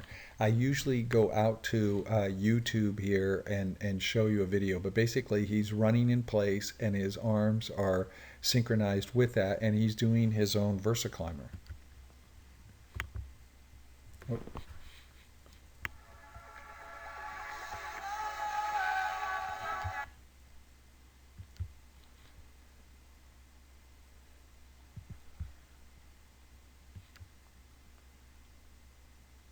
I'm sorry I messed up this slide. I hit the button when it went out to YouTube and I messed this up. But you can see here he is imitating this VersaClimber. And again, he doesn't. Now we get to Biggest Loser. And I just want to point out some things. I'm not a fan of this show. And I really don't understand how it's on the air. And I understand it's on new again. And I haven't watched it. I don't know what the rules are, what the changes they've made. But here's some good things we can learn from this. So here, Allie Vincent won. And if you look at her before and after, I mean, great, good for her. She went from 234 pounds down to 122. So she lost almost 48% of her body. And, she looks fit and happy and all that kind of stuff. And so good on her. And I guess they did it on percentages. So she lost 47.9%. Here, as we go backwards on the slides to look at Roger again, he got down and lost all the weight he wanted to lose. Okay, he was 363 pounds and he got down to 199. Look at his tricep definition there. So when he and the other guy that came in third, they got down and lost all the weight they needed to. And so what they did was they started lifting more weights. And so you can see the muscle, which is great. It's going to increase their metabolism. It's going to do these kinds of things. And because of that, they lost because they may have gained muscle. So the show is just about losing, Biggest Loser. It's not about being healthy or more fit. So he goes down, gets rid of all the fat, adds muscle, which anybody would think would be better, and he loses because of it. An example is this. So here's Rachel. She's 24. She came in weighing 260 pounds. She got down to 105. She lost 155 pounds. That's actually more than half her original weight. 60% of herself was gone. And so she won $250,000. So the point I'm trying to make is this is too dramatic. And you see how much, and so the question is, did she lose too much and too quick? So you can see the other coaches, they came out and she was shocked. Look at the girl in the back right. She's cringing. So here, a girl that becomes an anorexic wins. That's not a good show to have on TV, where guys that actually get healthy or gain muscle, they lose. That's not good at all. Now, afterwards, she bounced up about by putting on 20 pounds, and she, like many of these people, are motivational speakers and go around and do that kind of stuff. But getting down from 260 was probably good for her. And so here she's more like she is in her everyday. So this idea is, again, if you lose weight really fast, ghrelin goes up. And so what it does is your body says, I'm dying. There's something going on here. I can't keep the weight on. I'm going to keep sending this hormone and tell you you're hungry, you're hungry, you're hungry. So you'll start eating again and will live. And it's a huge thing. So these are some of the quotes from some of the people in Biggest Loser. They went back, and I don't know what year it was and that kind of stuff, but I think it was 6 years afterwards. And they brought the people in to a research facility. I think it was in North Carolina. And they tested them. So they did before, they did after, and then they did 6 years after. And all of these people, before the show, he was 442. At the finale, he was 234. And then he was back up to 390. So many of these people, it ends up, they were worse off after the show than they were when they were before. So a study of the contestants from Biggest Loser found that the metabolism slowed during and after the competition, making it difficult to maintain the weight loss. So if you bother to try to read this chart, they all went dramatically down.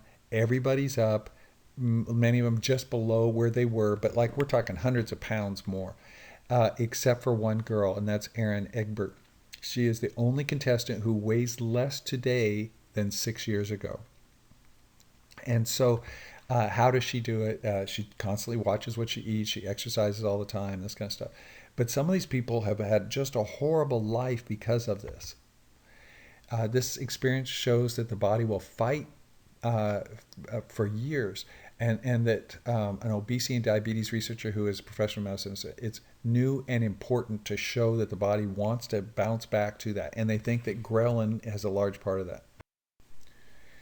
So before we move on to water weight here, we know that in that show, one of the principal things was they lost weight too fast. And they were doing it for a long period of time. For months, they were just dropping pounds, dropping pounds, dropping pounds. And they think that that's what really messes up their metabolism. And many of them that just, these people, I mean, it's like it takes over their life. They get out afterwards, and this guy would exercise for hours a day just to try to maintain the weight loss. And you would think with all that exercise, but somehow they're getting messed up. And so it goes back to this idea of you shouldn't try to lose it that fast. Okay, so how can you? Well, it means that if you lost 10 pounds in a week, it wasn't all fat, and so it's going to be water. So you can, if you cut your carbs, you will lose water, and that's why there's so many low carb diets out there, because you can lose weight quickly, but it doesn't mean you lost fat quickly. So people who lose weight quickly usually experience some weight regain within a few weeks. Very often this is due to water replenishment. The body is forced to use up stores of carbs and break down the protein in the muscles. And both carbs and protein hold water in the cell. A loss of these macronutrients also results in the net loss of water. As a result, rapid weight loss can often be made up of 75% water. After the energy system stabilizes, water is regained because some of the protein and carbs initially lost are replenished. The water is drawn back into the cells, thus gaining back a little weight. For every gram of glycogen, that's stored carbohydrate in your body, you store anywhere from 3 to 4 grams of water with it. So if you deplete your body of carbs, you deplete it of water, and water is pretty heavy. I know these are weird pictures to be shown in class, but Richard Gaspari is the Dragon Slayer. He's credited as being the first guy to show a striated glute muscle, meaning all over your body we have different fat stores, and men in general tend to store it on their gut, right in their on their abdomen, and women, especially from Northern European descent, tend to do hips and thighs. And then in general, just talking generalities here, Hispanics tend to be more apples. They store it upper body and others. So we store it different places. But everybody seems to keep the fat on your glutes to the last. That everybody, whether you're storing it around your gut, your love handles, wherever, but the glute area, we store fat. So when he is this lean, nobody thinks this is healthy. Now the other is he's carbohydrate depleted. And so when he'll go for, at least 10 days, maybe 2 weeks with no carbs. And that way he loses all the carbs, he loses all the water, and he gets this cut. So immediately after these, if he has some carbs and he has some water, he won't look like this. And he'll be healthier for that. So there's a close-up of the glute. We all looking for those veins to pop out there. Again, what we're trying to emphasize here is no body fat. So these guys, again, this isn't good. This isn't healthy. This is dehydrated body and muscle. This is interesting. I've pieced it together. It looks horrible. This is idea of it's what do you do if you binged on a pizza, meaning you had a whole bunch of calories that weren't as good. Pizza can be okay, but so the idea is you need to work out longer the next day to make up for those calories. And what this is trying to say is, without reading all of that, we'll just read the ends, is that that's a myth. And that here, your move is, if you're trying to maintain a calorie deficiency here, calculate that over the course of the week, not in one day. This allows you to have a cheat day and schedule workouts so that you're consistently burning calories. If you want to burn a few extra calories, don't make your workout longer. Spend more of the last 10 minutes doing higher intensity interval. So work harder.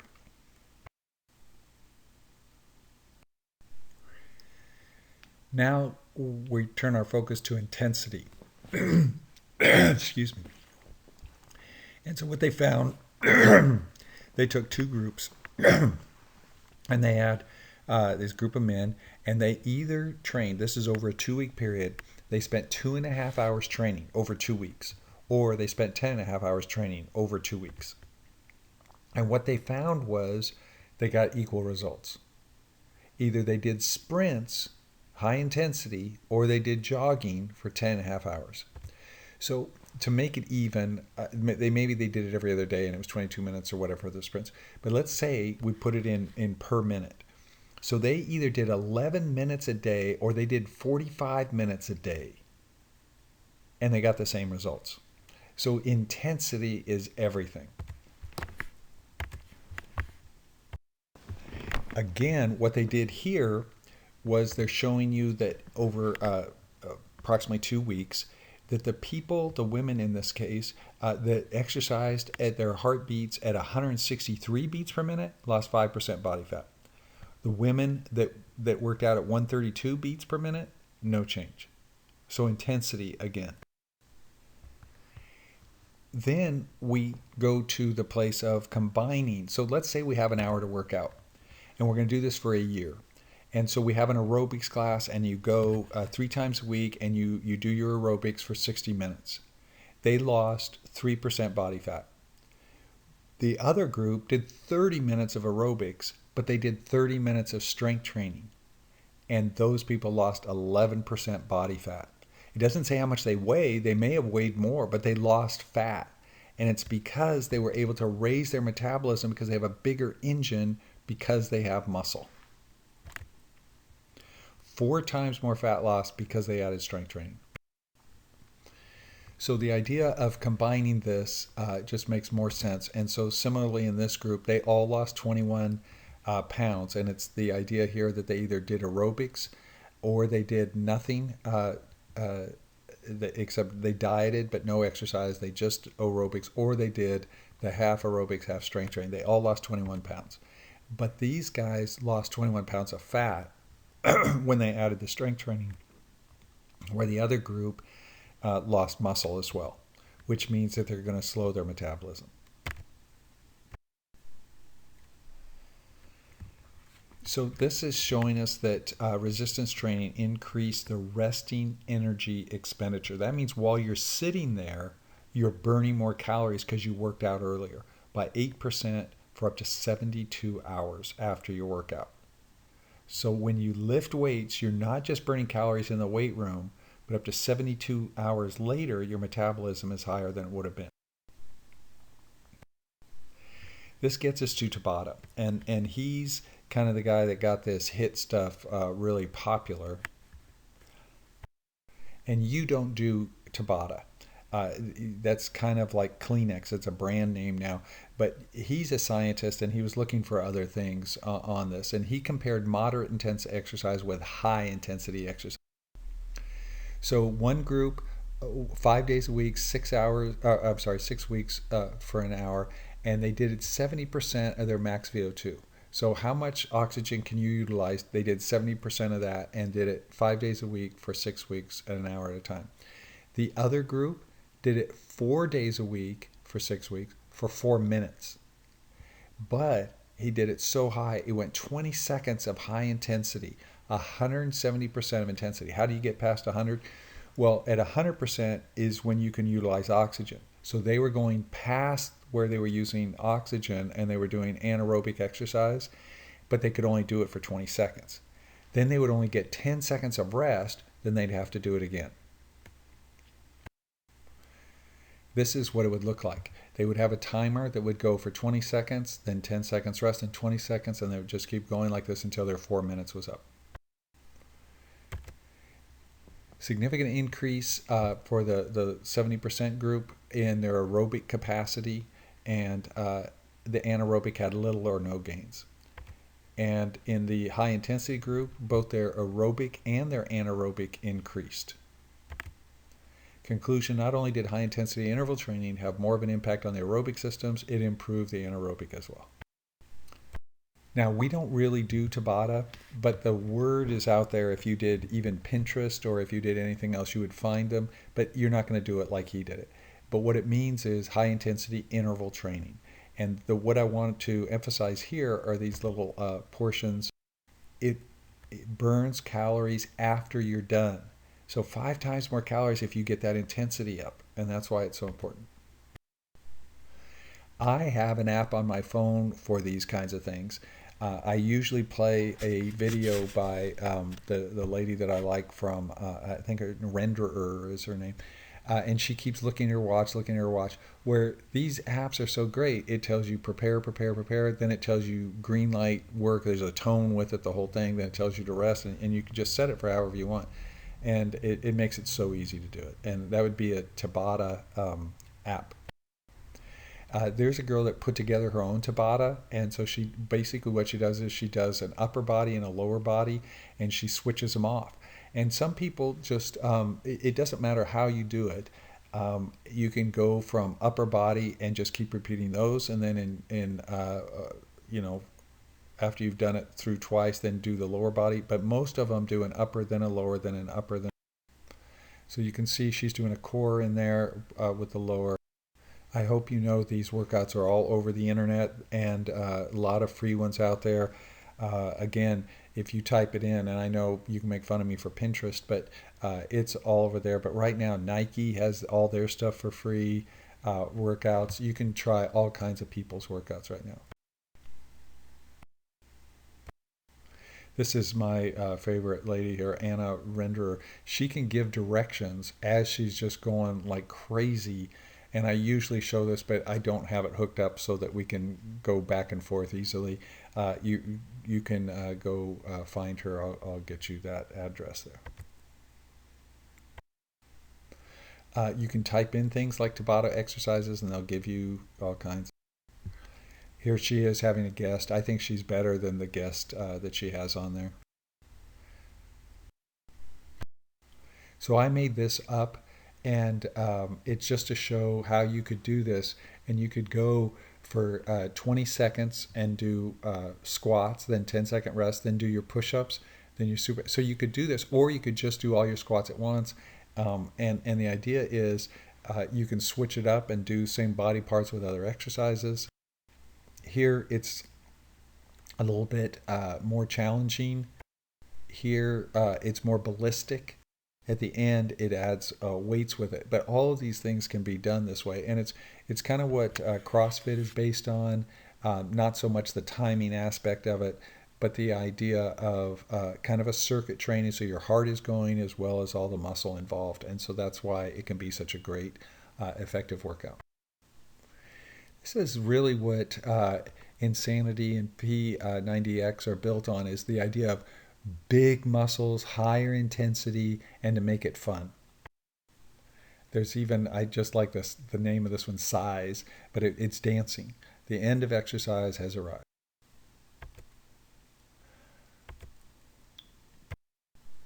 So here's where if we were in a traditional classroom, we'd be asking questions of it. And so feel free to put that either in discussion, email me, whatever you want to do if you have questions about a workout. I got to give a shout out here to Jerry Hallowell. She's one of the Spice Girls, and I've always struggled with my flexibility, and she made yoga pretty fun. She caters to the very beginner. I had my foot between the hands, and I was supposed to take it out and switch feet without lifting up my hands. I couldn't do it, and that's on the tape. And then she goes, "That's all right if you have to lift your hand. We were all beginners once," and I just, there's something out there for everybody. There's plenty of instruction, plenty of encouragement. So if I had a test question that said, "How long will it take before Tabata will become easier?" The correct answer is never, because you keep pushing yourself, but you're able to do much more work. Okay, here's my big finale, and this gets to my other metaphor. So this is not a usual student. This is a rarity. This is a one-off. And so this guy had optimal health, and he was 165 pounds. Never exercised in his life, never knew about it, didn't know what he was doing, anything like that. And if you see over here on the skin fold side, these are skin fold measurements of different sites. So it's just how many millimeters he has of folded over skin with fat. So here he's at 15, 34, and 19. And that totals out to a body fat composition here of 19.6 percent of his body is fat.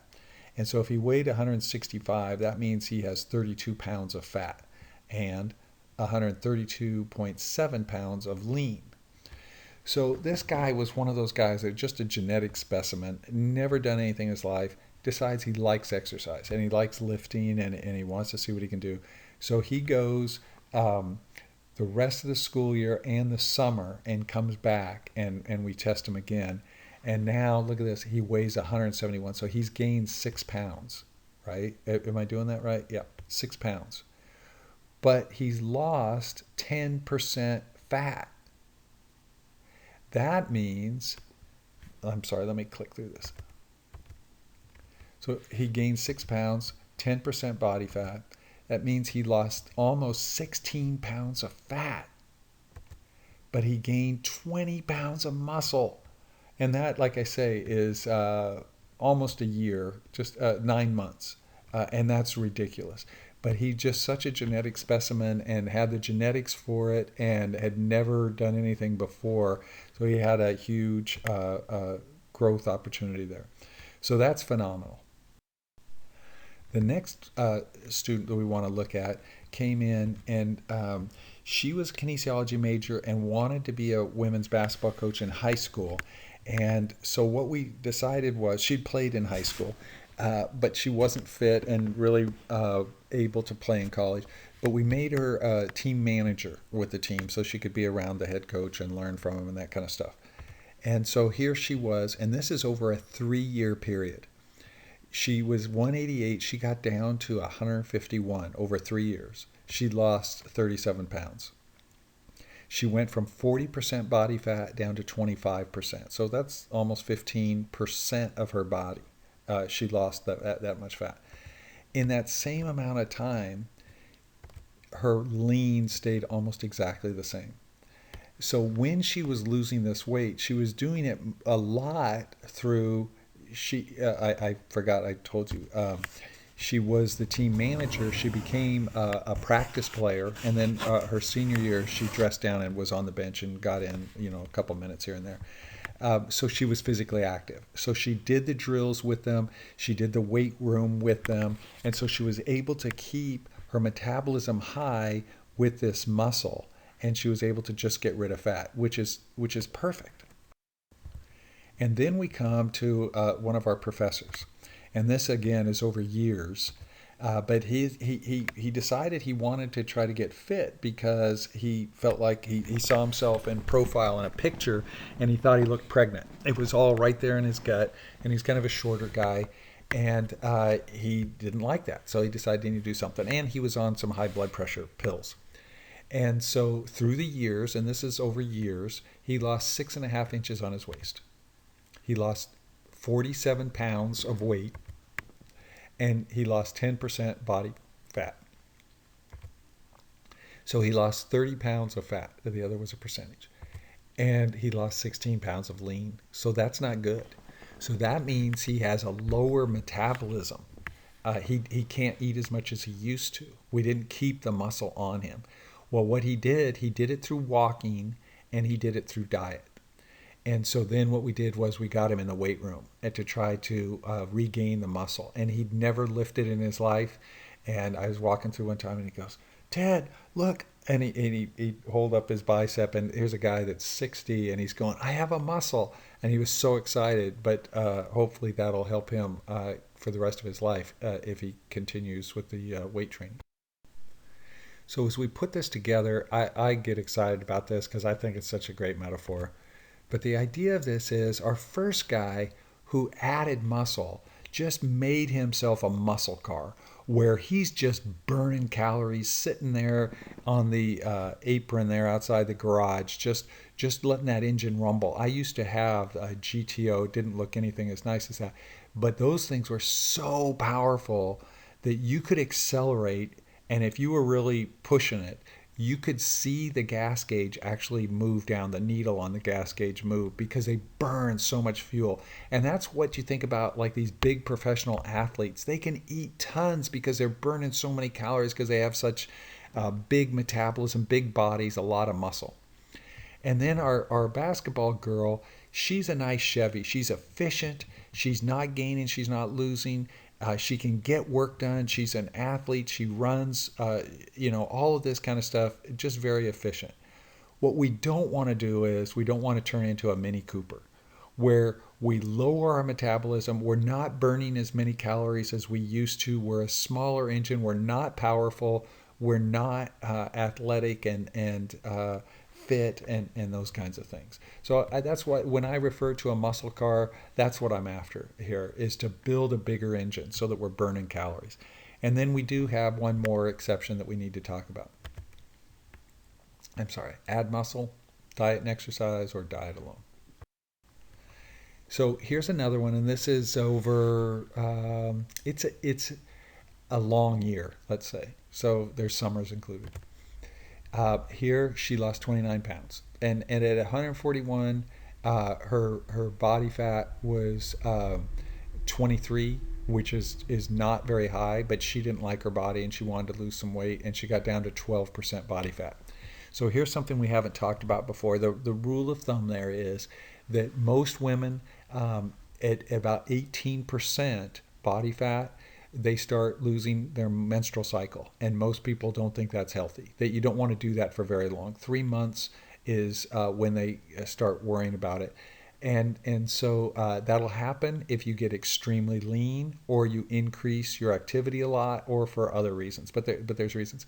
And it's similar to when they entered puberty. If they were a very skinny girl, in those ages, she probably started her menstrual cycles later than other girls had menarche, and so if it was going on too long, the doctor might very well prescribe milkshakes just to get fat, to get a critical layer of fat for the hormones to work in females. It's important. So you should never be too low in fat.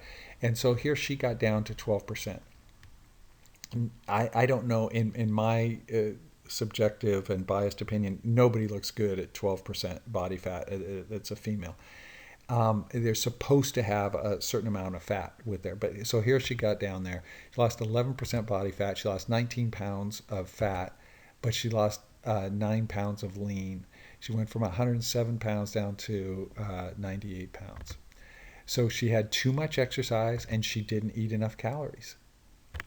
And so that was our anorexic student. Now the good part of this, if there is one, so she got sent to the school. Said she had issues, health issues, and she was seeing people. We sent her to the counselors here at school and things like that. But then she had health issues, so she went into Rady's program. For they have a program for that, and so a lot of this is considered psychological. It's not physiological, but there is a physiological aspect to it as well. If you remember this singer in the old days, Karen Carpenter, you hear her at Christmas all the time. She was an anorexic, and she died because she was anorexic.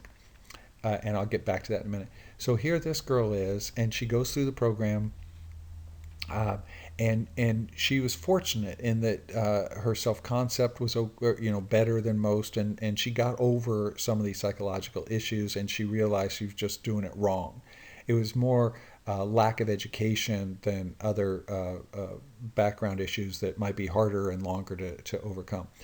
And so she comes back to school, and then it ended up, I think she passed out in the shower. And so she's living in a unit in Young Hall, and she has these supportive girlfriends that are helping her. Many of them are athletes. They're trying to focus on fitness, not looks and this kind of thing.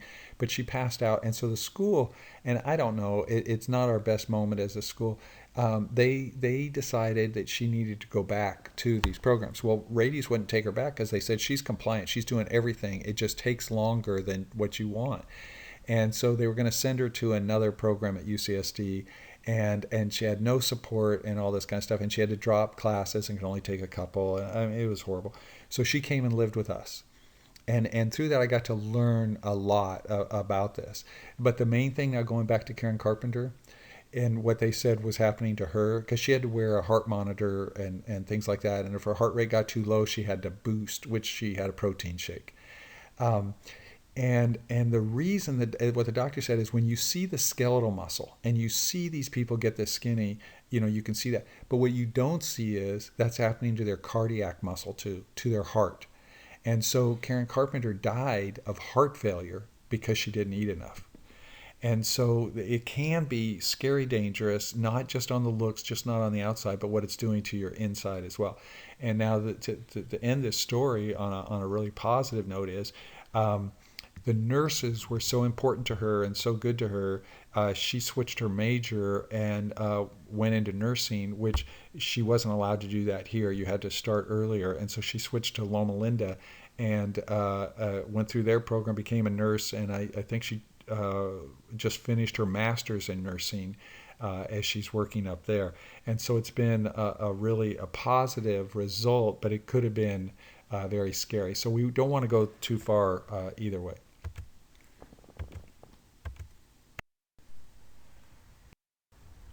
This one is again to go with that anorexic one is you don't want to starve your body. You don't want to be emaciated, unhealthy, unfit. And so here, this happens to be my daughter. Is can we concentrate on healthiness and on fitness and exercise and get those motors revved up? And that's the end of our exercise lecture. I know it's way too long, but this is the entirety of it for the summer, and the rest will be mostly about nutrition unless you direct me toward questions that you have. Thank you for being patient with me.